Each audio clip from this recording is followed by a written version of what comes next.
जय हिंद दोस्तों, welcome to the channel SSB world. आज मैं आपको करंट अफेयर्स का एक और अच्छा मटेरियल प्रेजेंट करने वाली हूँ।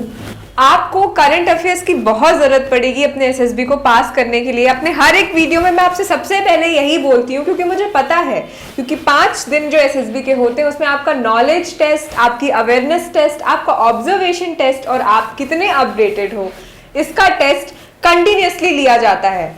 इसीलिए आपको पहले से प्रिपेयर करने की जिम्मेदारी मेरी है और आज मैं आपको इसी एक साइकिल में नए करंट अफेयर्स के साथ एक अच्छा मैटर लेके आई हूं। तो आज हमारा मैटर है एयर इंडिया के ऊपर। दोस्तों, हम सबने अभी रिसेंटली सुना एयर इंडिया का प्राइवेटाइजेशन। कई सारे एक्सपर्ट्स, जो इकोनॉमिक एक्सपर्ट्स थे, पॉलिटिकल एक्सपर्ट्स थे, उन्होंने अपनी राय दी।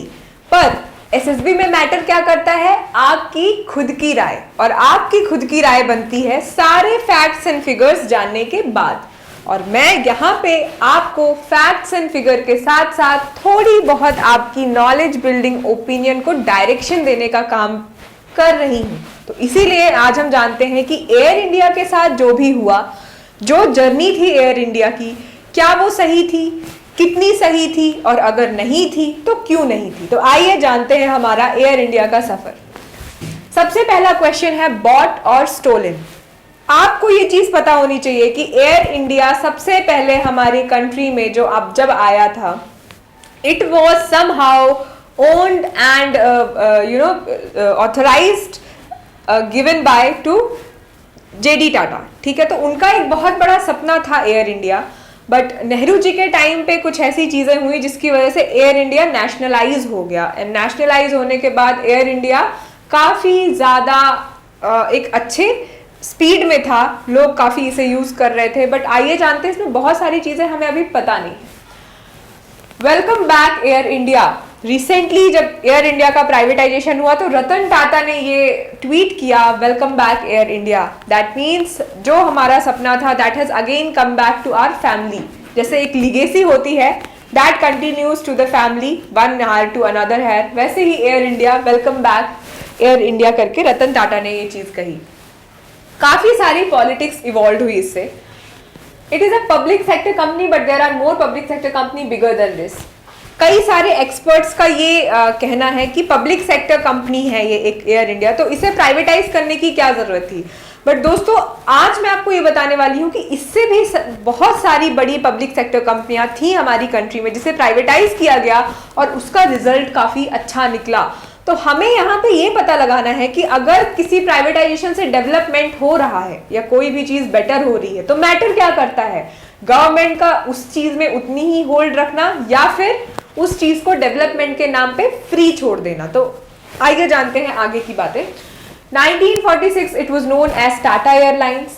1948 become Air India, in which 49% of share government was holding. That means completely it has become a public sector company or a government company.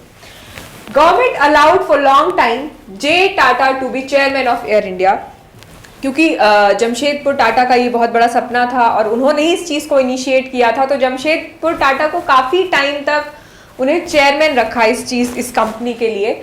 Nationalisation of life insurance business in India by Pandit Nehru for socialist democracy. Socialist democracy दोस्तों क्या होती है? Socialist democracy में आप basically government एक people oriented काम करना चाहती है ताकि लोगों की गरीबी हट सके। अब दोस्तों, एक बहुत स्ट्रॉन्ग पॉइंट ये होता है कि अगर आप किसी चीज को प्राइवेटाइज कर दोगे, इसका मतलब ये होता है कि गवर्नमेंट का कंट्रोल उस चीज से चला जाना। अगर किसी चीज से गवर्नमेंट का कंट्रोल चला गया तो लाइबिलिटी भी चली जाएगी। बहुत लॉजिकल है इस चीज में। लाइबिलिटी चली जाएगी मतलब कहीं ना कहीं आपको ये लगेगा कि क्या एक गरीब आदमी जो कहीं ना कहीं इस चीज को अफोर्ड करना चाहता था, क्या एक ऐसा आदमी उस चीज को फिर से अफोर्ड कर पाएगा? क्योंकि सोशलिस्ट, रिपब्लिक, डेमोक्रेटिक, सॉवरेन, ये सारी जो चीजें हैं, जिम्मेदारियां हैं, ये हमारे प्रियम्बल ऑफ इंडियन कॉन्स्टिट्यूशन में लिखी हुई हैं।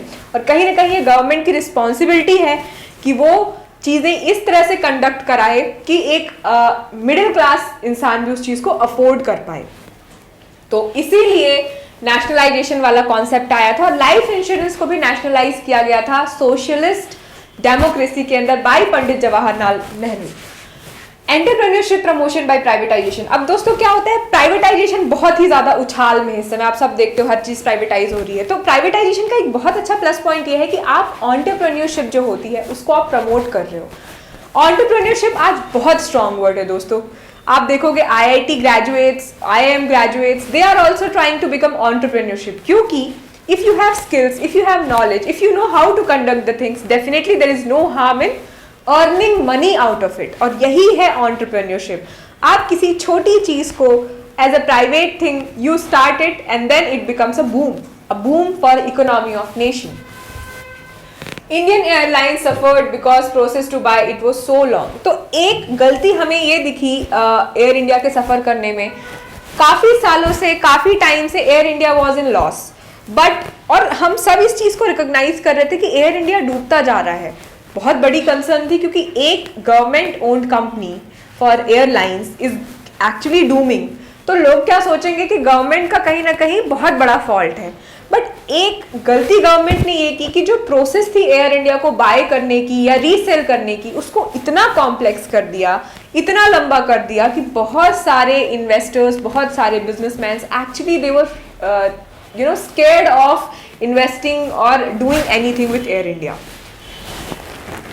1991 reform by Manmohan Singh. 1991 liberalisation आया था हमारी कंट्री में, बहुत बड़ा रिफॉर्म था जिसमें प्राइवेटाइजेशन का जो कॉन्सेप्ट है वो इवॉल्व हुआ था by the former finance minister Manmohan Singh. और उस टाइम पे ये इतनी बड़ी चीज़ थी, इतनी बड़ी, एक बहुत अच्छा कॉन्सेप्ट था। उसी कॉन्सेप्ट को आज हम कैरी फॉरवर्ड करके प्राइवेटाइजेशन का नाम दे रहे हैं। और इसीलिए अब मैं आपको ये बताने वाली हूँ कि क्या कहती है हमारी CAG report which is comptroller attorney general of India, जिसने आप ऑडिटर जनरल ऑफ इंडिया, जिसने आपको ये बताता है वो कि क्या ये चीज़ सही है या गलत है और कितनी इकोनॉमिक्स हमारी इस चीज़ पे लग के एक अच्छा रिजल्ट दे सकती है। तो कैग रिपोर्ट कहती है कि there is some scam in Air India in 2010। और नेशनल कमीशन ये कहता है कि Air India was only national carrier flight between India and US।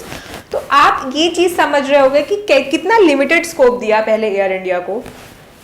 एक तरफ आप ये भी कह रहे हो कि there is some scam involved in Air India, और फिर अब जब कंपनी डूबने लगी तो सारे लोग बोल रहे हैं कि गवर्नमेंट का फॉल्ट है या फिर इसे इग्नोर किया गया। But nobody is trying to know what is the reason behind dooming of Air India. Passengers found private airlines classy, comfortable and better. This is one of the reason why Air India was not preferred by other customers. दोस्तों आप ये देखते होंगे Indigo, jet Airways, spice jet, ये सारी चीज़ें जो हैं, ये जो इंटरनेशनल फ्लाइट्स कैरिंग कंपनी है, एविएशन कंपनीज हैं, ये इतनी अच्छी सुविधा कम पैसे में देती हैं कि passengers are actually preferring that instead of Air India. तो कहीं ना कहीं गवर्नमेंट ने एयर इंडिया से पैसे तो लिए बट उसमें इन्वेस्ट करना वापस से भूल गए।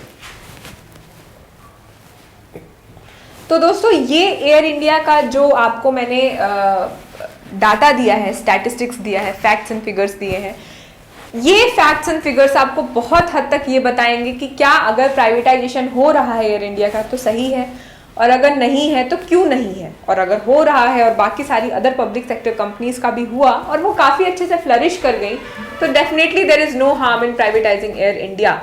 तो ये फैक्ट्स एंड फिगर्स बहुत इंपॉर्टेंट है आपकी इंसाइट एंड ओपिनियन बिल्ड करने के लिए।